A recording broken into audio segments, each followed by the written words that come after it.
como oferta pelo pecado. Como é que Israel, como eu, como todos nós, é uma nação pecadora, vai se fazer oferta pelo pecado, sendo que eles são pecadores? E Jesus não é pecador? Lógico que não. Em um debate, judeu diz que Jesus tinha pecado, já que ele era homem. Pastor discorda dele, mas ele insiste em dizer que Jesus tinha pecado. Ele também afirma que a igreja evangélica idolatra Jesus, quando usa o termo em nome de Jesus. Na opinião dele, teria que usar em nome de Deus o Todo-Poderoso. Vamos ver o vídeo, deixe a sua opinião nos comentários, se você concorda com o ponto de vista dele. Não esquece de se inscrever no canal se não for inscrito. Que Deus abençoe a todos, vamos ao vídeo. Porque foi essa pergunta que eu fiz pro Mirra. Mirra, como é que, por exemplo, olha aqui, ó, o verso 10, lá de Ishaiah 53. Todavia, ao Senhor agradou moê-lo, fazendo enfermar, né? Os rabinos chamam ele de o grande leproso, você sabe muito bem, mais do que eu. Quando der ele a sua alma como oferta pelo pecado. Como é que Israel, como eu, como todos nós, é uma nação pecadora, vai se fazer oferta pelo pecado, sendo que eles são pecadores? E Jesus não é pecador? Lógico que não. Lógico que não. Quando ele mesmo fala que não existe um homem sobre a terra que não peca, ele mesmo falou isso, mas que ele não é homem. Sim, ele é homem. Então, mas como? Ele mesmo falou que um homem não peca? Sim, e ele nunca pecou. Mas como é possível? Tá aqui, então ele é homem, não peca? Até o próprio... Isso é da natureza perfeita dele, porque ele não foi concebido, ele foi concebido sobrenaturalmente, Mirra. Explicamos aqui no debate passado a questão do Lemarbê. Lembra do Lemarbê? Eu sei, do Lemarbê fechado. Que pra tá nós, fechado. O Talmud já Mirra, mas por que isso. só ali tá fechado mesmo? Bem na descrição do Mashiach. Bem na descrição. Que e só tem outro texto pra Risquiar era pra ser Mashiach. Risquiar era pra ser Mashiach. Que acabou não ficando sendo Mashiach, isso tá explicado também pelos nossos sábios. Então. Entendeu? Mas essa coisa de ficar colando Jesus em todas as partes, não estamos colando. É que nós... Olha, como se chama isso? Em hebraico? Como é o nome dessa... Torá. Não. Taná ou Taná. A Brita Hadashah. Sim, Brita Hadashah, Novo Testamento. Então, como que vocês fizeram? A palavra Brita Hadashah já existia no Taná, certo? Aí o que vocês vão fazer? Opa, agora tem um Novo Testamento, vamos chamar ele de Brita Hadashah e vamos colar ele no versículo Brita Hadashah. É isso que vocês fazem. Vamos lá, a Brita Hadashah aparece lá em Jeremias, certo? Certo. Tá. Lá em Jeremias, ele fala que haverá uma Brita Hadashah. Certo. Quando que ela começa? Não tá escrito lá que vai começar com Jesus? Quando ela começa? Não, esquece Jesus, Mirra. É que toda vez, por exemplo, o pastor Marcelo trouxe um argumento. Agora mesmo no debate, o assunto é sobre Isaías 53, certo? Certo. Ok. O pastor Marcelo trouxe um argumento importante de Isaías 53, 10. Ele fala assim: fez enfermar quando der a sua alma pela oferta do povo. Ele nem falou a palavra Jesus. Eu não falei. Você tá dizendo. Então, agora mesmo. Mas é o que a gente tá falando, então, agora mesmo. Seremos objetivos. Então tá bom. Então você crê que um rabino, ele dá a alma dele pelo pecado do povo, o sangue dele e a alma dele. Sim, justos e fazem Deus isso. aceita? Justos fazem isso. Qual que é o texto? A gente sabe, Moshe Rabbeinu deu da alma dele pro povo de Israel. Sabe quantas pessoas deram de sua alma pro povo de Israel? O texto aqui diz o seguinte: deu o seu corpo. Ele vai dar o seu sangue como de um cordeiro. Exato. O sacrifício é substitutivo, é o cordeiro no lugar do o cordeiro inocente no lugar do pecador. E aí ele vai dar isso como oferta pelo pecado. Pastor, Jesus se calou quando ele morreu? Sim. Não, ele falou alguns dizeres. Não sobre a crucificação. Diz, que ele lá Mazaftani. Meu Deus, por que você me abandonou? Ué, se ele já tá entendendo que ele vai ser o cordeiro, porque isso tá nas escrituras, porque ele falou que ele lá Mazaftani. Meu Deus, por que ele me abandonou? Pra cumprir a profecia.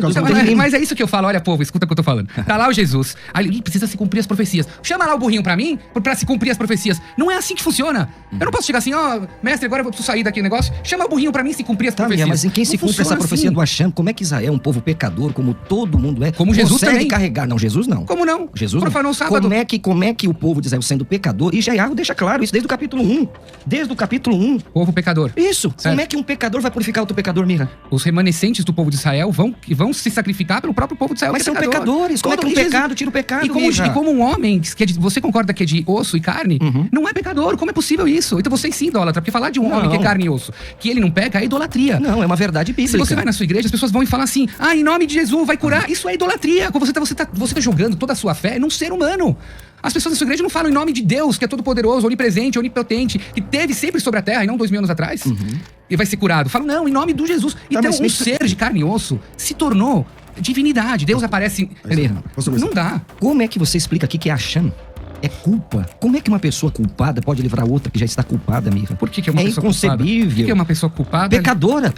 Israel não peca, Mirra? Peca como Jesus. Não, é isso que eu tô falando. Jesus não. Então você tá falando que um homem... Mirra, um injusto. Era mais fácil você falar pra mim que Jesus nunca foi homem. Era mais fácil. Só que você não pode falar isso, porque tem uma coisa chamada filho. A tua trindade prega que você tem um pai, você tem um filho e você tem o Espírito Santo. Era mais fácil se não tivesse esse filho. Mas agora, uma vez que tem um filho e ele de carne e osso, é impossível que ele não peca. Eu tô te dizendo que na própria Bíblia, ele peca o tempo todo. Eu preciso revelar aos nossos ouvintes que o pastor Marcelo pediu muito pra mim ler o Novo Testamento. Então eu comecei a ler o Novo Testamento. Eu te bati 20, 30, 40 prints de contradições do texto e a sua resposta foi, é que agora eu já apaguei, a sua resposta foi, leia a Bíblia sem preconceito. Mas é lógico, como assim? você já vai com o seu óculos de Jesus como um mágico. Não, Ele vai pro Berit Adachar, pastor Sérgio, Jesus como mágico. Eu te aponto Jesus como contradições. desertor. Eu te aponto contradições na Eu Bíblia. deixei uma pergunta. E você fala assim, não leia com repulsa, não leia com negócio. Vai lendo, vai lendo. Não dá, Eu deixei mestre. uma pergunta lá de Jeremias 31. Quando que começa a nova aliança, então? Eu não sei precisar quando começa a nova aliança, mas o próprio... Você está na nova aliança? Hoje? Sim. Então quando é que começou? Então, se você já está, então tem que saber quando começou. Mas certo? a nova aliança não significa um novo testamento de leis. Deus, ele não pode vir na frente de 3 milhões de pessoas. O que significa Berit? Pacto. Então, é um novo trato, um novo acordo. Então não é porque agora eu vou chamar um livro novo, o novo pacto, que agora eu vou ter que escutar esse. Bom, os Mormons também têm um novo pacto. E aí, vamos escutar eles? Então, mas o Maomé também tem um novo Jeremias pacto. 31 diz assim: vem dias que firmarei um novo Berit, uma nova aliança. Aliança, trato, contrato, testamento, Certo. acordo. Certo, Tudo porque bem. o povo, ele infringiu a lei de Deus. Onde estão as regras desse novo acordo? Não, na verdade, Porque você disse que já está nele, certo? é a própria Torá. Não, calma aí. Então não é novo, é a velha. Não, um novo acordo significa o seguinte: eu vou até o pastor César e aperto de novo as mãos, vamos fazer de novo esse acordo, o Então mesmo é o velho. acordo. Então é o velho. É o velho. Então cadê o novo? Quando começa o novo? Não tem Você diz novo. assim, já tem um novo. O que você criticou?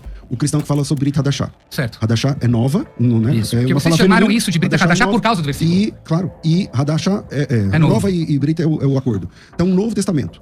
Um Novo Testamento tem que ter regras diferentes do Antigo. Não. Então não é novo. Não, Então, é o velho. um acordo novo significa o seguinte: eu meio que me desentendi com o senhor Então, pastor lá deveria estar escrito Marcelo. assim, ó, eu daria um novo entendimento sobre o acordo, e não um novo acordo, certo? Não, é um novo pacto de amizade, isso não existe novas regras. Eu continuo sendo seu amigo, eu continuo sendo seu servo, eu continuo sendo igual. Então não é novo. Eu falo claro isso publicamente, muitas pessoas perguntaram, o Moremia e o pastor Marcelo, por que não estão se falando? Não, nós somos amigos, mas- independente de qualquer situação, como você pontuou É que aqui. eu fiquei chateado, por exemplo, na última vez, que eu falei que o seu Messias, o seu Deus, falou o Shema errado. O Shema não é Bechol levavecha, com todo o seu coração, Bechol nafshecha, com todo o sua alma, o Bechol meodecha, você me diz? Sim, O que tá escrito lá? Bechol meodecha, com com todo todo o seu ser. Bechol meodecha não é com todo o seu ser. Alma, força e coração. Levo. Sim. Com todo o seu coração, Levo. com toda a sua alma Não, e com mas todo o seu... sua força. O Jesus Águas deu... passadas, me Mas tudo bem, repassadas. não, mas Assim, não, eu vou chegar eu tô nisso. olhando o relógio, assim, eu tô Não, eu olhando vou o chegar, não vou fugir, eu não vou fugir. Segundos, então, porque eu tenho que entregar Eu pra vou fugir. rádio. Aí o que acontece? Aí eu propus esse problema, aí ele veio e falou o seguinte: Maimônides parafraseou o Shema como Jesus. Maimônides foi o cara que esculachou Jesus. Como você pode vir falar que Maimônides parafraseou o Shema como Jesus? Ele te deu o Então, documento do Maimônides? Eu dei pra ele. Calma aí. Ele te Eu deu o documento. dei pra Moshe- ele. Calma aí. Moshe Maimônides é o maior vulto do judaísmo. E pra Moshe vocês. Maimônides O maior entendia, vulto pastor do- Sérgio, Antes de Isaías Jesus. 53 como Não, até antes de o Jesus. Messias. Aí ele vem e fala assim: Maimônides parafraseou o Shema como Jesus. É um insulto isso. Mas ele te deu o Eu documento? dei a fonte pra ele. Você leu a fonte? Eu leio lá, o Maimônides diz que tem que amar com todo conhecimento, mas dizia que ele Aí parafraseou ele disse que o texto pra mim Shema não é como original. Jesus. Eu dei a fonte pra ele, falou que não é uma fonte. Tá errado, meu fidedigna. amigo. Aí a gente vai pra outra Mas é o discussão, seguinte, calma aí. Brita Hadashah significa o seguinte: eu volto a ser amigo do pastor Marcelo. Daqui a Nós pouco. sempre Nós somos fomos amigos, amigos, mas nós sempre. podemos fazer uma nova aliança de amizade seguindo as mesmas regras. Porque um Deus que aparece pra 3 milhões de pessoas não pode aparecer pra humanidade no quartinho escuro, Ok, vamos lá. sendo um fantasma e engravidar uma virgem. Só falta